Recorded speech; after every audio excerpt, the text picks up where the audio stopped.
ODSONNE Edouard scored a stoppage time winner at Tynecastle this evening to get Lennon and John Kennedy off to a winning start after taking over from Rodgers. It looked like Celtic had blown it in a second half which began with Hearts down to 10 men, Naismith off injured and the champions a goal up after a wonderful counter-attacking goal that was converted by James Forrest after a fine ball from Ewan Henderson sent Sinclair away. He set up the impressive Oli Burke and the big guy unselfishly set up Jamesy for a tap-in.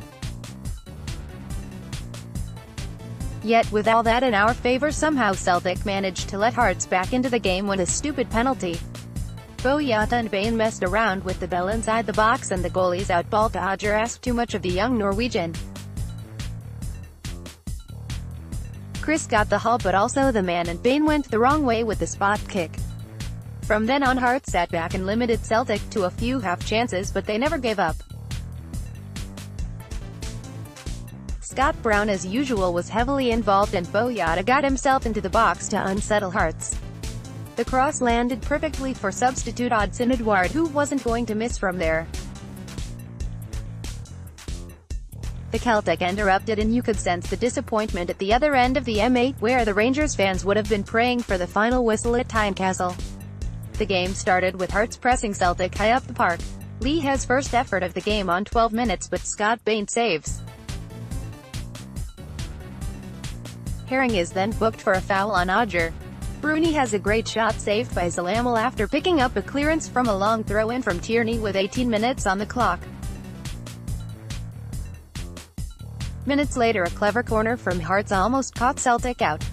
Sinclair arrived late and was unmarked at the corner of the 18-yard line and his powerful shot was heading into the bottom corner of the Celtic net until an unbelievably good save from Scott Bain touched the ball round the post.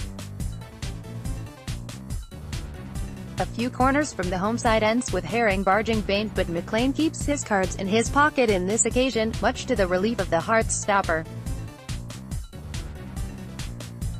McLean did have his card out on 32 minutes when Joam was late on bitten but moments later it was Dedrick Boyata who almost sold the jerseys when Naismith steals the ball and drags his shot wide.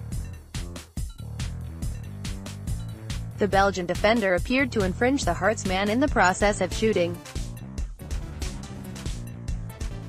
Scott Brown was next to go into book for a high boot after young Henderson wasn't strong enough in the challenge. But moments later Celtic were ahead and young Ewan started the move with a wonderful forward pass to Sinclair.